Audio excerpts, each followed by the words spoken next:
Le succès commence d'abord dans l'esprit avant d'arriver dans la réalité. Bienvenue dans Dis-nous, votre espace d'inspiration, de réflexion et d'action.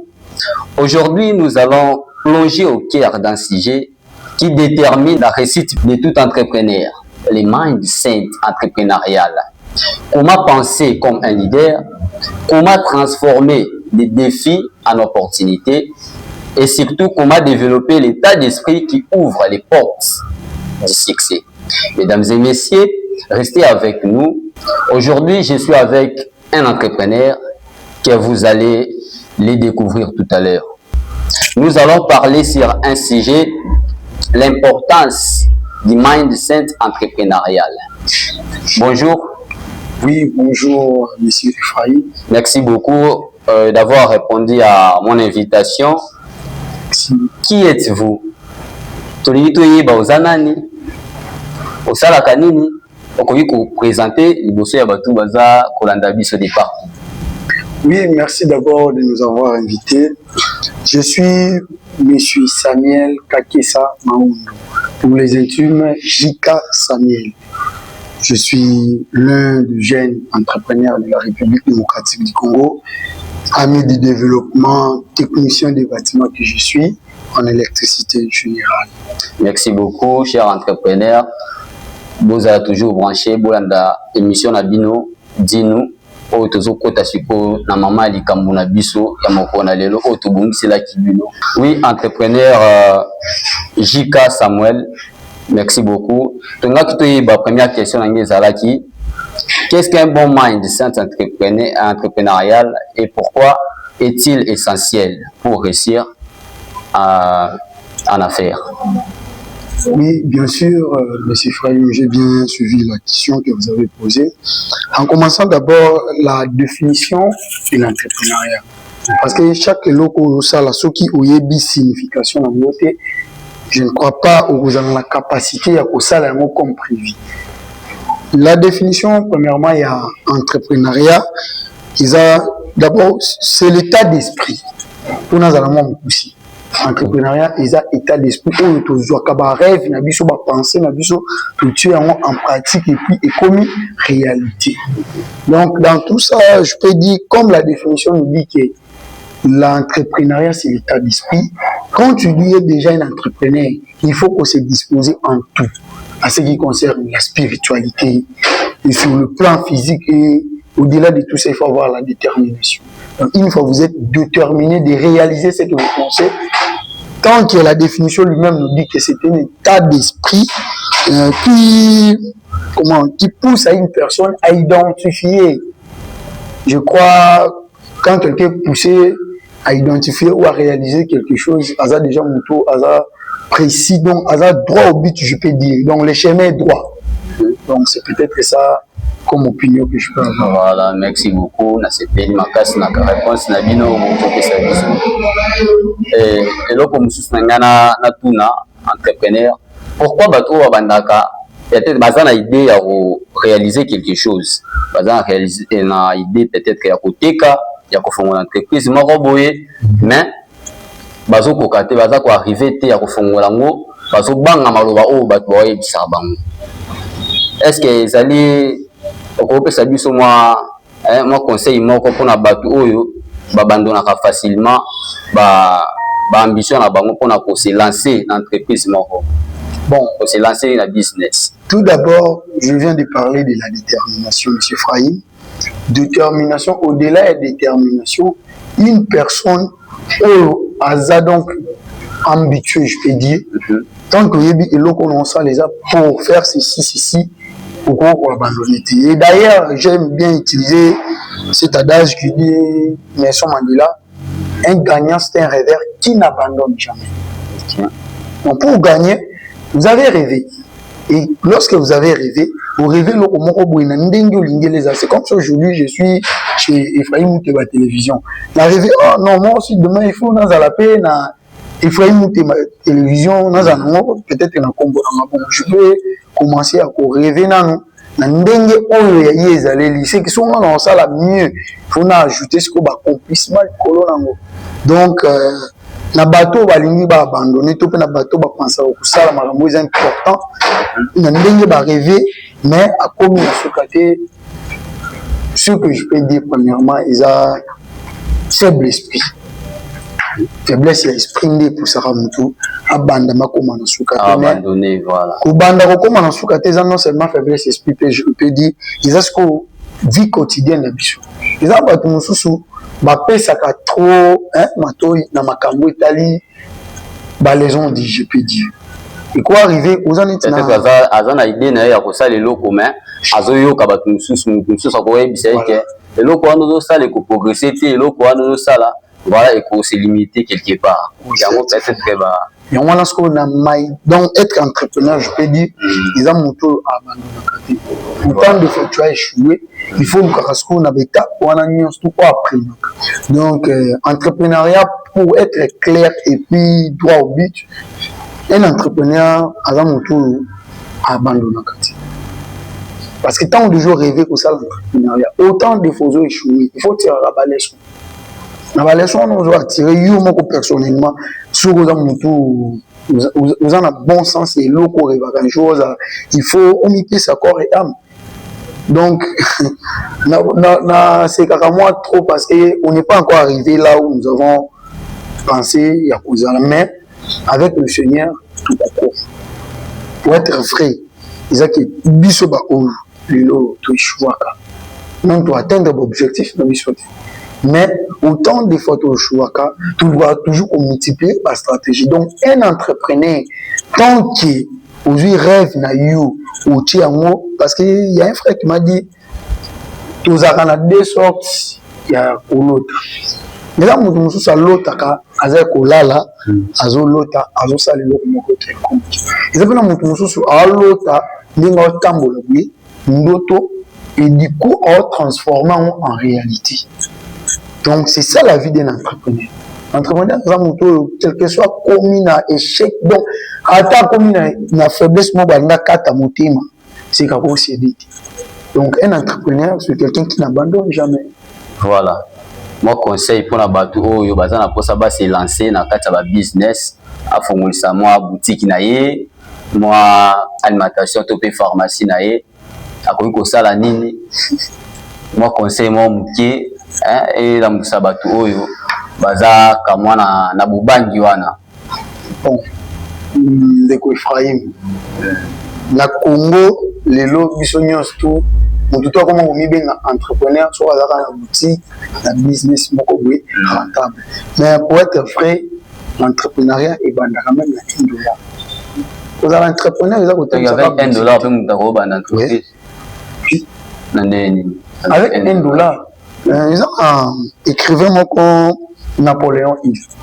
Napoléon Hill a loba, ils ont ba assurance moko yaka ceux qui ont bandit déjà action.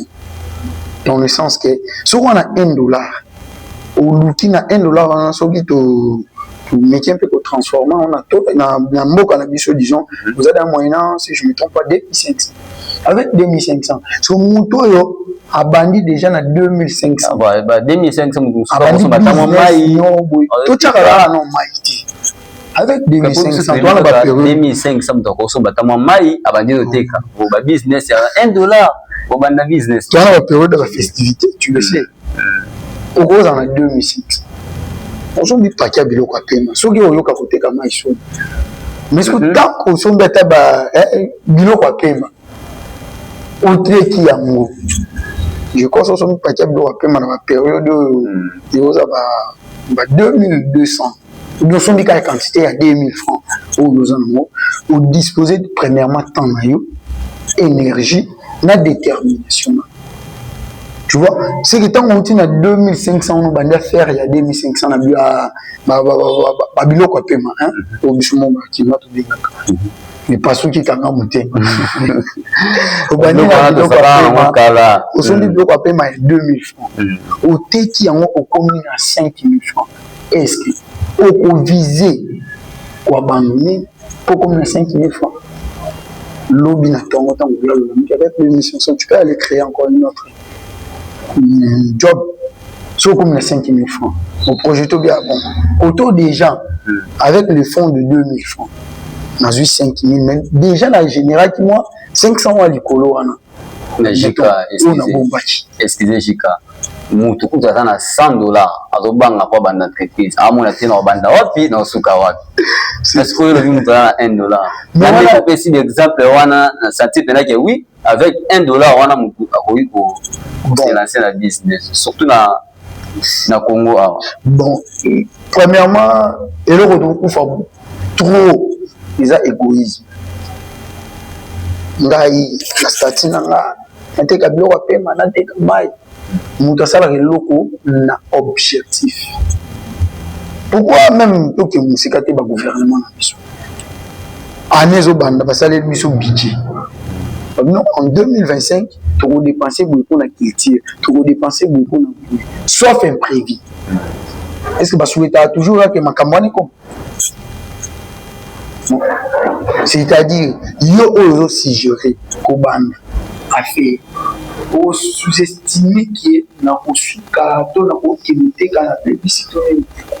Parce que c'est un business où ça est pour la qualité.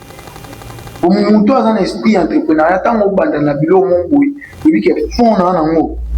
Moins d'escarmouches qu'on a pas mal. Mon cher, pour être fort, pour que le business les gens va risquer. Pour le logo et c'est ma courante. Pendant qu'il y a un plan en force de la partie, c'est qu'il faut ça la business pour permettre aux bandits, même la journée, au ticket dans mon garde. Moi, les acquis partis. Alors, pour être encore droit au but, dans mon bandit, au commune à fond 5 000 francs. Vous avez déjà une source normalement pour vous et puis ça va y vous avez question de son bilan 2 000 5 000 ici. Il faut qu'il y ait un peu de il faut dans ça le loco jusqu'à ce qu'il y ait aussi ça. Donc c'est que dans ça la séance 3-4 fois pour atteindre le budget pour permettre de passer dans l'affaire. C'est ça un entrepreneur. Alors mon toi a douté pour un entrepreneuriat là où azan bah tu me soupes babo ya na bango bana ko se lancer na business pour bayoka ki ke maman ministre de la jeunesse fongoli azopesa misala c'est que na place qui obandane entreprise na ye aozela toujours musala oyo va promettre bango na gouvernement. Bon na mboka na biso tout ce moment qui on état de partage d'idées auto retenir les actes il faut tout le monde qu'on a ignorance ces années le lo biso ba jeune même délinquance juvénile et comme il partage le biso parce que toujours tchaka toujours le loba qui ba konzambo ka ba sur le biso pour être vrai député après ça on salaire ministre après ça on salaire mais ce sont des personnes qui sont censées il y a quoi accompagner biso dans sens quand on parle de la communauté à ce qui concerne le développement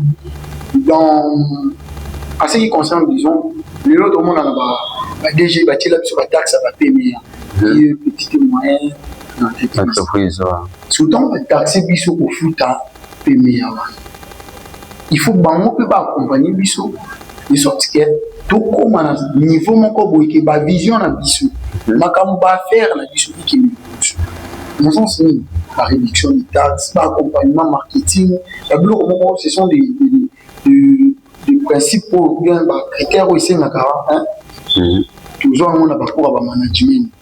Ils ont des critères l'indicateurs de performance où ils savent la caquette et l'eau ils ont sens.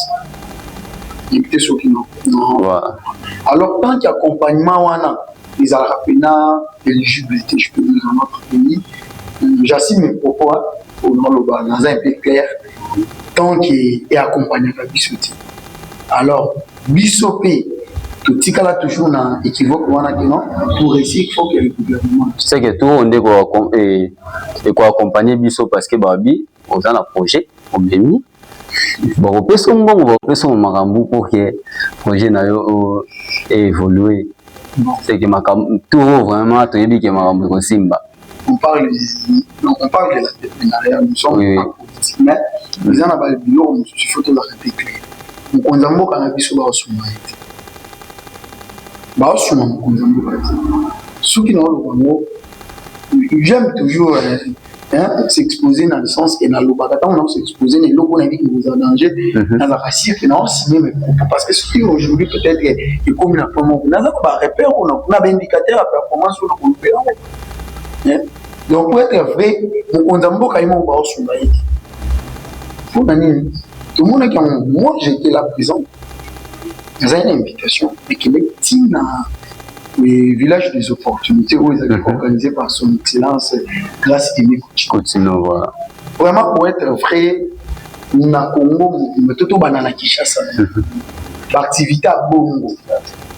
Donc, ça, on a des normes. D'après on a des normes. Si on a le but aussi, Mokonzamboka, le garant de la nation, son excellence Félix Tshisekedi. Azan Moto, Azan a big, juste à l'opposé. C'est M. Frahim Betanef. Donc, c'est lui le coach. Bien sûr qu'il est le garant de la nation, mais c'est lui le coach. Ce qui est dans ça classement, M. Frahim Betanef. Tu vois, il y a un Beta 6. Et M. Samuel, ils allaient pas sur lui. C'est que moi, tant que je suis là, en tant que défenseur, peut-être, où il y en a les plus importants, ils ont coupé dans le ballon, ils ont écouté la caméra. C'est ça, peut-être pour nous pousser parce que les amendements, où il y a un ministre, bateau bazalaka, rapproché dans le village des opportunités, ils ont été organisés. Oui. Maintenant, étendu à Villa Kisasa, permettre de faire un mot Kisasa. Kisasa va pas. Moi, les locaux, c'est les locaux, on a beaucoup de gens qui ont été bien au Italie, partage la responsabilité. Il y a AM Télévision. Action, il y a flèche d'aller accompagner la flèche. Il y a retour. Il faut aussi, donc tout ça la COP. Quand on a tout ça, les aïeux gagnent. Les aïeux gagnent la piste, la cimetière, parce qu'il y a une fondation, il faut que ça. Être le président de la fondation, ici, être le parent responsable du gouvernement, mais fondation, il faut annoncer officiellement, si tout va bien, année autour de la. Nous devons proposer date officiellement. Nous devons travailler. Parce que tout dans le domaine, mon côté, où ils ont déjà compris. Dans le sens où les fondations comme la voiture humanitaire, très bien. Moi-même, au-delà d'être entrepreneur, je suis technicien. C'est que ceux qui n'ont pas apporter un peu sur la métier à tout bien génération. Parce que à tout moment, ça va c'est la jeunesse qui est l'avenir. Parce que tant que jeunesse à venir en haut, au cas comment ils ont soutenu, ils ont aidé. Bon, soutenir ne sont pas ministre. Le ministre va soutenir Bissau. Le ministre va soutenir Bissau, oui. À quoi soutenir? Mais tout le bâti qui n'ont à soutenir. Sans pour autant, tout ça là, on a des œuvres, on a des niveaux, où il faut défendre Bissau. Comme ministre, ministère, M. Frahim, aujourd'hui, vous avez AM Télévision. Dans AM Télévision, développement, au-delà à côté, quand l'image, nous dit, apport, ils ont